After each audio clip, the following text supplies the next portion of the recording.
No Evangelho de Marcos, capítulo 4, versículo 25, a Bíblia diz assim: pois ao que tem, mais lhe será dado. Mas do que não tem, até o que tem lhe será tirado. Interessante essas palavras de Jesus, né? Elas têm a ver, sabe com o quê? Com sabedoria. Sabedoria e conhecimento. Jesus nunca poupou esforços para fazer com que as pessoas que estavam ao seu redor adquirissem conhecimento e sabedoria. Muito do seu tempo ministerial foi investido nisso. Falava por parábolas, reunia a multidão no monte, né? Você conhece lá as bem-aventuranças, e pregou, e falou, e ensinou.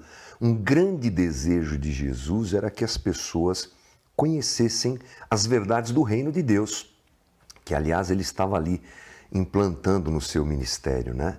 E essa é uma realidade presente nas Escrituras, na Bíblia. Dentro da Bíblia você vai encontrar várias referências à importância da sabedoria. Vou ler uma para você, lá em Eclesiastes 7,12 diz assim: a sabedoria oferece proteção, como faz o dinheiro. Mas a vantagem do conhecimento é esta: a sabedoria preserva a vida de quem a possui. Forte isso, né? Sabedoria preserva a vida de quem a possui.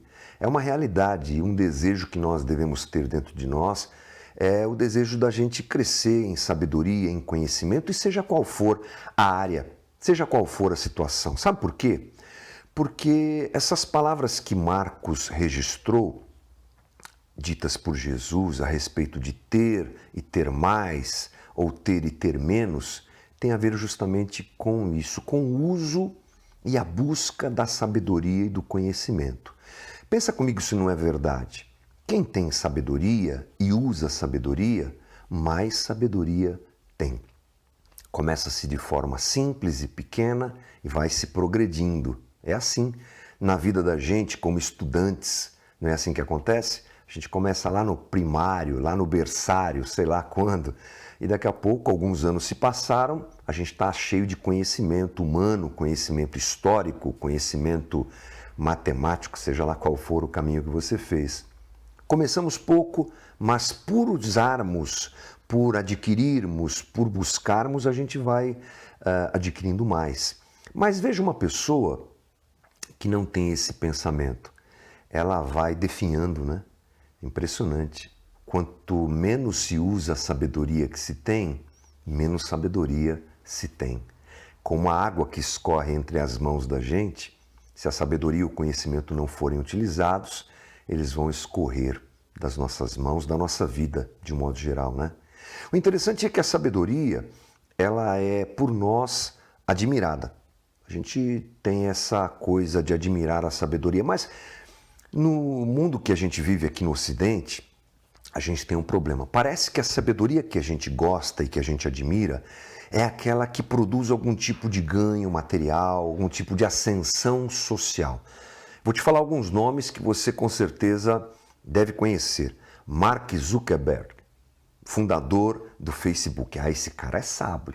Aliás, sábio não, ele é um gênio, né? Criou o Facebook, ele está lá em cima na camada social, um cara que usou a inteligência, a sabedoria para construir um império. Assim é Steve Jobs, assim é Bill Gates, assim são muitos empresários e gente de sucesso e de fama, aqui no Brasil também, né? Me faltou exemplos do Brasil, mas existem também. E a gente olha para esse pessoal, né? Parece que a sabedoria que vale a pena ter é essa que dá para a gente algum tipo de benefício e de crescimento social, material também. Mas veja que coisa interessante, a gente chega inclusive a admirar quem tem sabedoria e que se dá bem por causa dessa sabedoria, mesmo sendo através de caminhos assim escusos. Tipo assim, vou falar porque está em moda agora, está em voga, Eike Batista.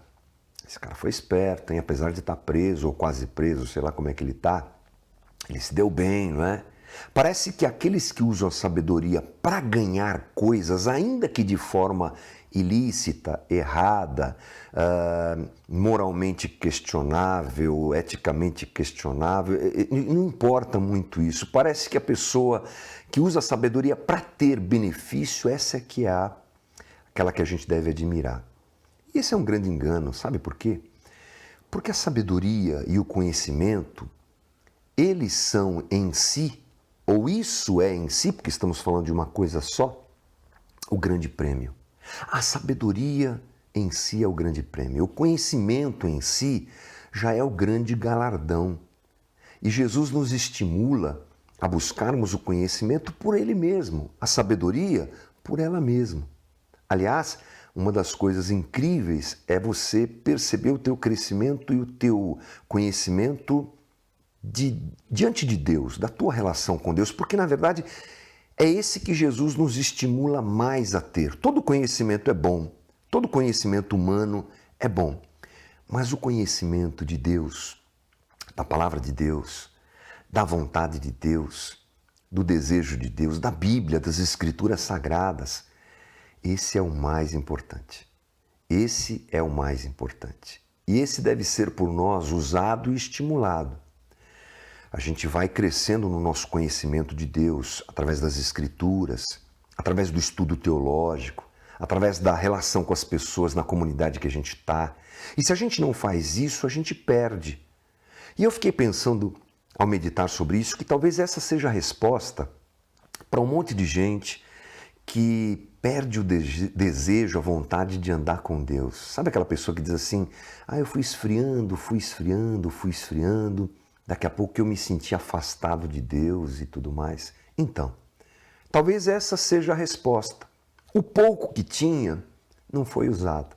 A pouca vontade de ler a Bíblia não serviu para nada, nem para ler um pouquinho da Bíblia não serviu. Pouco desejo, pouco conhecimento acabou sendo pouco usado ou nada usado e gerou um afastamento, uma frieza, porque aquele que tem pouco e não usa o pouco que tem, até o pouco que tem é tirado. O pastor David Hansen, no livro Arte de Pastorear, um livro que eu recomendo para você adquirir conhecimento sobre relação com Deus, muito bonito esse livro, ele diz assim, que a pior oração é aquela que a gente não faz. Então quero te convidar hoje, e estou me convidando também, a buscarmos um conhecimento, uma relação mais profunda com Deus, ainda que seja difícil. Fecha os teus olhos aí onde você está, faça uma oração, abra a tua Bíblia, leia.